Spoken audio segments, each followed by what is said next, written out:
Shalom, everyone. Rabbi Eric Solomon in Raleigh, North Carolina. Snowy here in the south. Morning Torah. So Parshat Vaera. Once again, we're in this narrative of the Exodus and getting out of Egypt. Moshe Rabbeinu, our teacher, is going back and forth with Paro. You know, the plagues back and forth on the way to 10. I think 7 of the 10 take place during this week's Parsha. And each time, Pharaoh says, gets convinced, quote unquote, it's frogs or lice or the change of dam from blood in the Nile, but then Pharaoh's heart is hardened and rejects, and it goes back the next plague. Okay. The issue here is really, there are a lot of questions about the hardening of the heart, but I want to focus on what I would say the real hardening of the heart, which is stubbornness, right?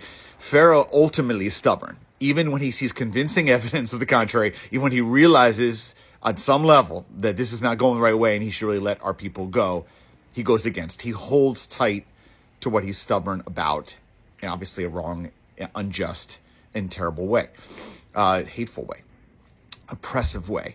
Now, the interesting thing of the Parsha is there is a flip side of the stubbornness. You could say a hardened heart to some degree of Moshe. Moshe, and it doesn't let go either. Brings another, obviously with God's help. So stubbornness, is a two-edged, I guess you could say it's double.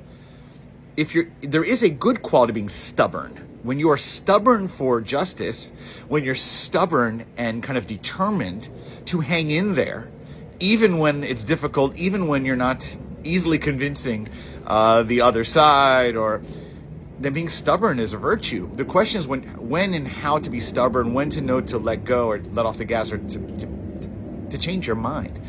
I mean, ultimately, that is the question. What Pharaoh is not looking out and reading the room. His stubbornness is going to lead not only to his defeat, but his people's defeat. And ultimately, it's immoral. It's rooted in immorality, being stubborn in that. And Moses, the opposite. He won't let go when he knows it's right. And he reads the room and he evaluates and asks questions. And even with he has insecurities, as we've discussed before. He stays stubborn, he stays committed. This is an important moment for all of us who are concerned about justice issues in our world today.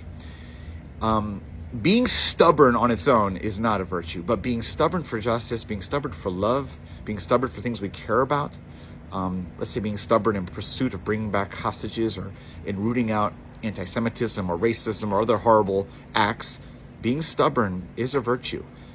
And it may take a long time. A number of plagues may need to come down before things change. But sticking to one's values, virtues, being committed, even when others think it's hard or the opposition makes it hard, that is a virtue. So the question you have to make sure is, are you stubborn for the right reasons?